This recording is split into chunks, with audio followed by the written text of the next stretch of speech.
White students at an inherent disadvantage when you surround them only with their own kind. Why should race necessarily be equated with diversity? There's so many other forms. Why should we assume that race makes people different? Again, that's perpetuating the idea of racial division within our universities and our society.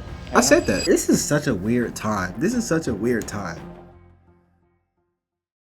Were her rights violated by the admissions policy of the law school?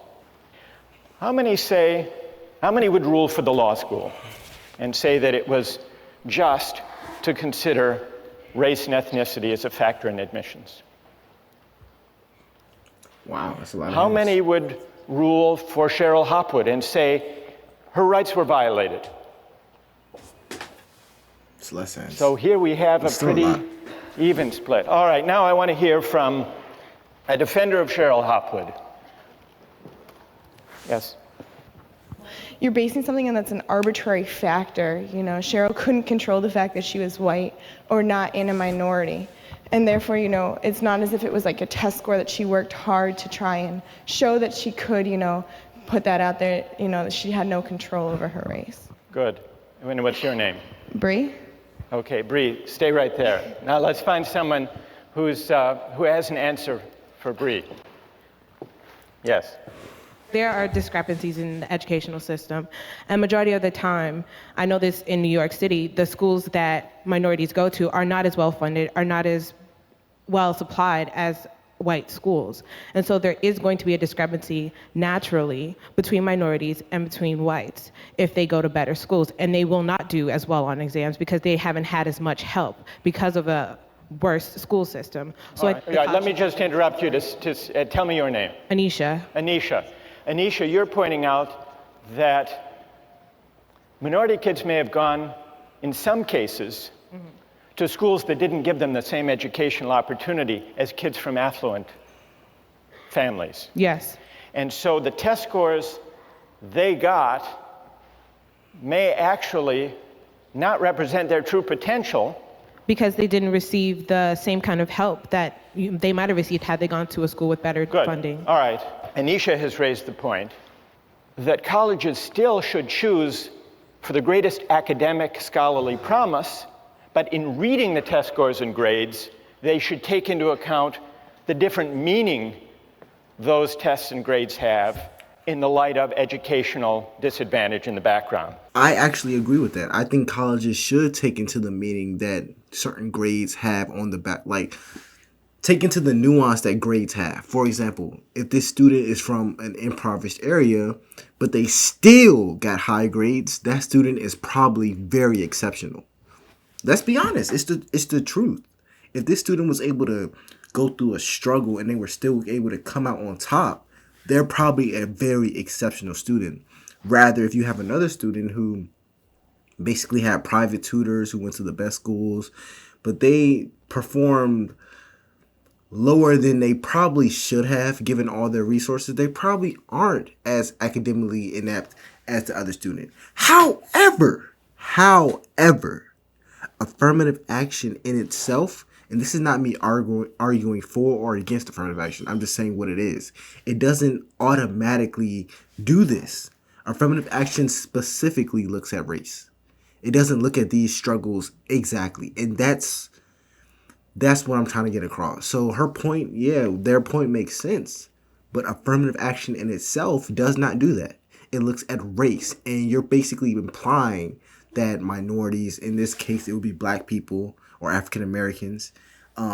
It basically implies that since they are in a lower class, it moves them up. But affirmative action is race specific. What you said is not race specific. And this is a Harvard debate, by the way, Harvard students. So that's one argument in defense of affirmative action, Anisha's argument, correcting for the effects of unequal preparation, educational disadvantage. Now, there are other arguments. Suppose, just to identify whether there is a competing principle here, suppose there are two candidates who did equally well on the tests and grades, both of whom went to first-rate schools. Two candidates. Among those candidates, would it be unfair for the college or university, for Harvard, to say, we still want diversity along racial and ethnic dimensions, even where we are not correcting for the effects on test scores of educational disadvantage? What about in that case, Bree? If it's that one thing that puts, someone over the edge, then I guess that would be, justifiable. If everything else about the individual first, though, everything they consider about that person's, talents and where they come from and who they are without these arbitrary factors is the same. Without these arbitrary factors, you call it. But before you were suggesting, Bree, that race and ethnicity are arbitrary factors outside the control of the applicants. True. Race and ethnicity aren't arbitrary factors. However, if you're trying to vet for a school, they can be kind of arbitrary. Not 100% arbitrary, because I do think diversity is extremely important in universities. Diversity of thought specifically. And I feel like but this is how I feel. This is a personal opinion. I think colleges do that because, and I may be wrong, I think they look at race for diversity because they may not know another way to look at diversity of thought, and they use race as like the lazy way to do it. So they say we want diversity of thought, and they think that getting people of all different races will automatically lead to diversity of thought, which is completely false, but that's just what I think it is. And that's actually kind of racist, but anyways. And they try to look at race and be like, okay, you're black, you're white, you must think different, let's throw you all here. But who knows? I would agree with that. And your general principle is that admissions shouldn't reward arbitrary factors over which people have no control. Right. All right. Who else? Who else would like to? Thank you both. Who else would like to get into this? What do you say? Well, first of all, I'm for affirmative action temporarily, but for two reasons. First of all, you have to look at the university's purpose. It is to educate their students. And I feel that different races, people coming from different races have different backgrounds, and they contribute differently to the education. And second of all, when you say they have equal backgrounds, that's not true when you look at the broader picture and you look at slavery. And this is kind of a reparation. I think affirmative action is a temporary solution to alleviate history and the wrongs done to African Americans in particular. And what's your name? David.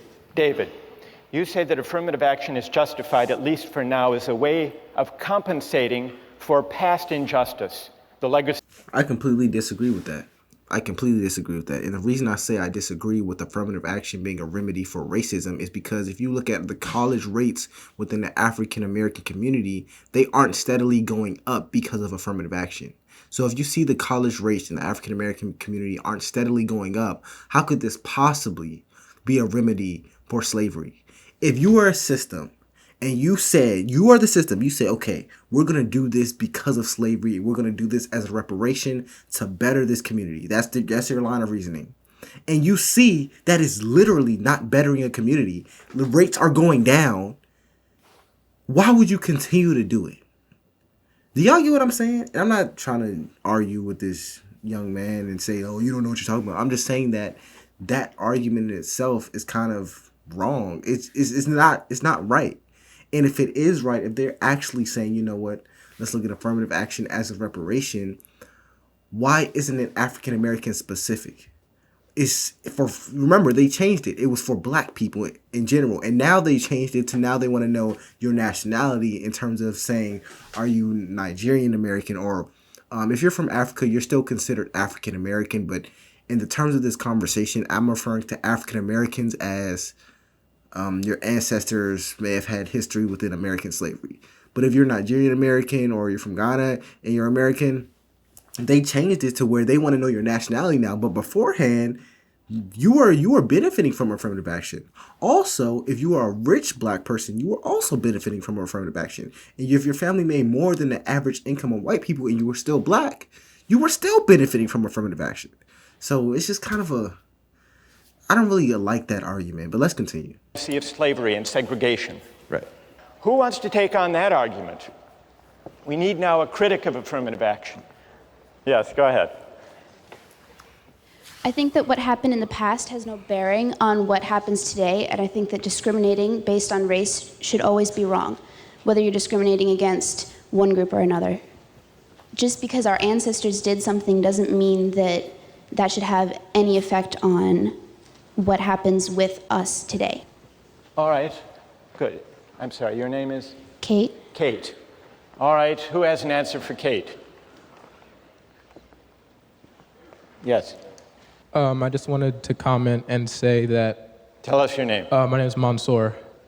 Because of slavery, because of past injustices, today we have a higher proportion of African Americans who are in poverty, who face less opportunities than white people. And so because of slavery 200 years ago, and because of Jim Crow, and because of segregation, today we have injustice based on race. Kate? I think that there are differences, obviously, but the way to fix those differences is not by some artificial fixing of the result. You need to fix the problem. So we need to address differences in education and differences in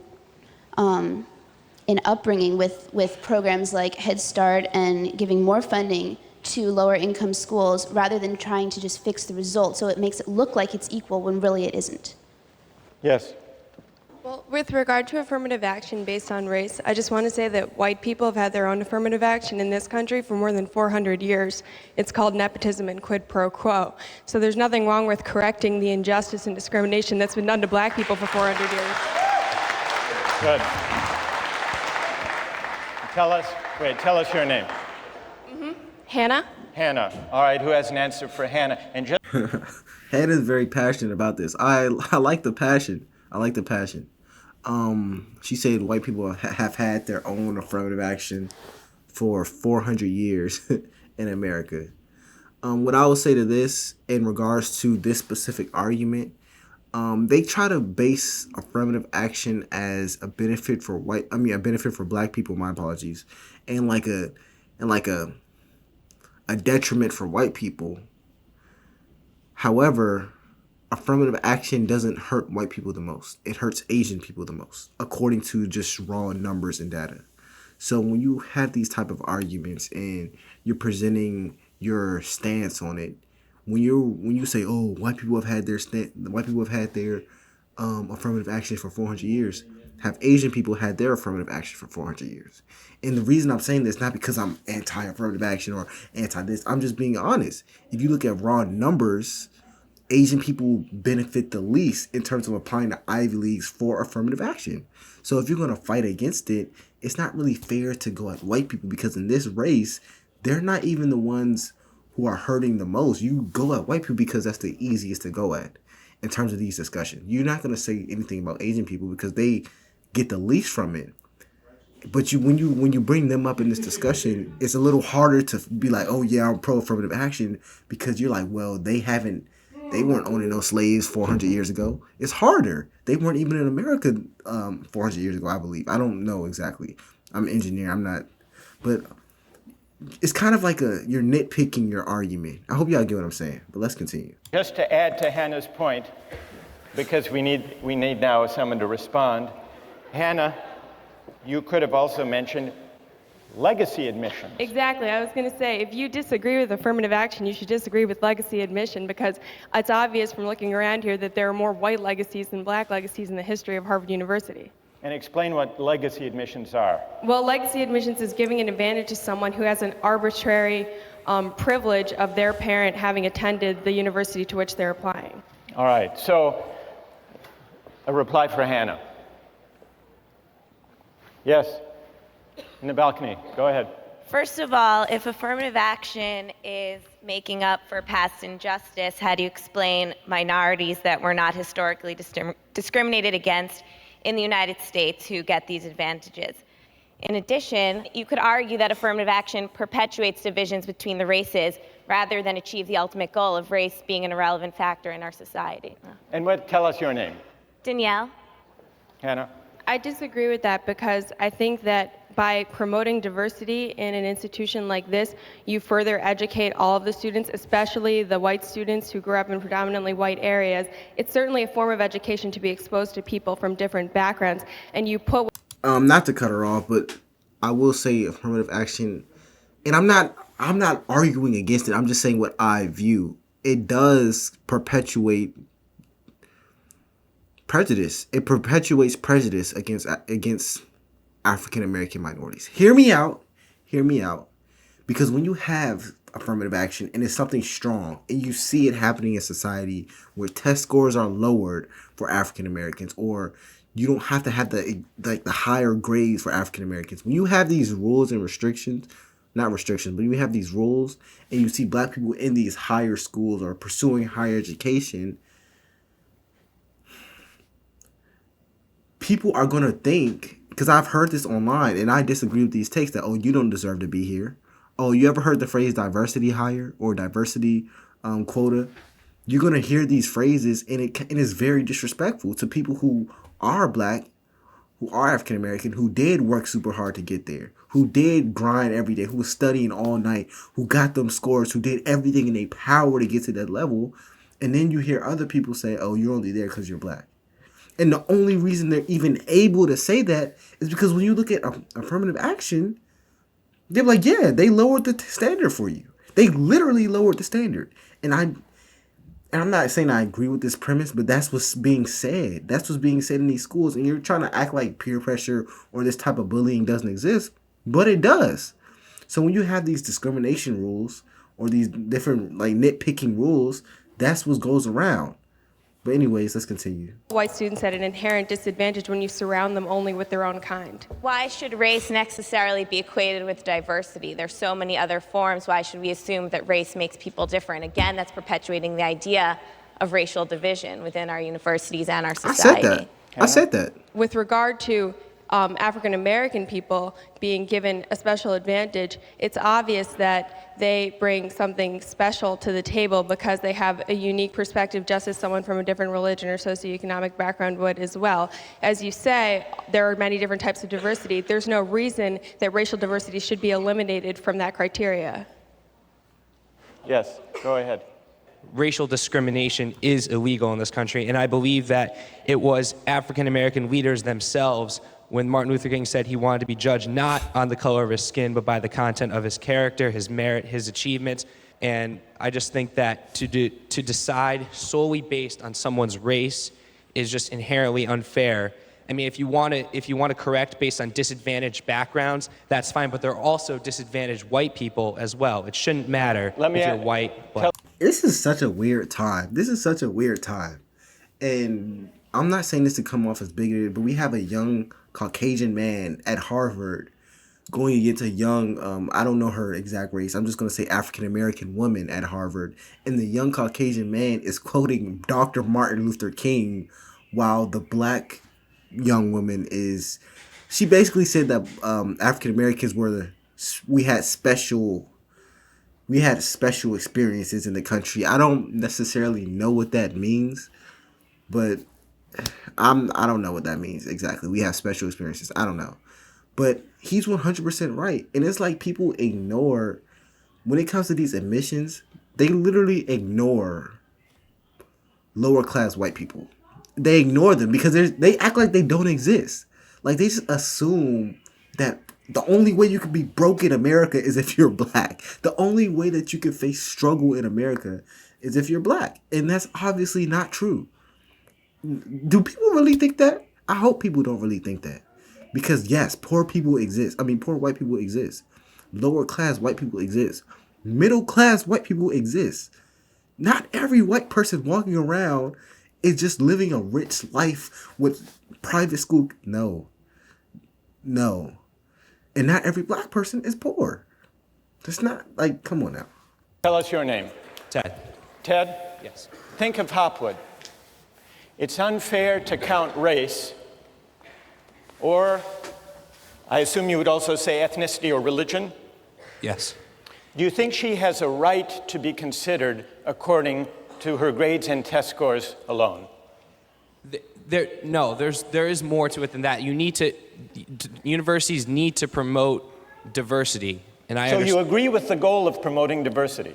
There's ways to promote diversity besides discriminating against people solely based on a factor that they cannot control. All right, so what makes it wrong is that she can't control her race. She can't control the fact that she's white. That's the heart of the unfairness to her. Bree. No, here's the problem. And I'm going to probably do a part 2 to this because this video is getting pretty long.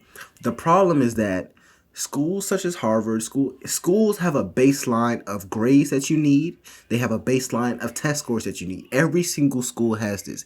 It's so public information that you can look up what SAT do I need to get into Harvard. They have an average SAT. They have SATs that you basically need, grades that you need to get into this school.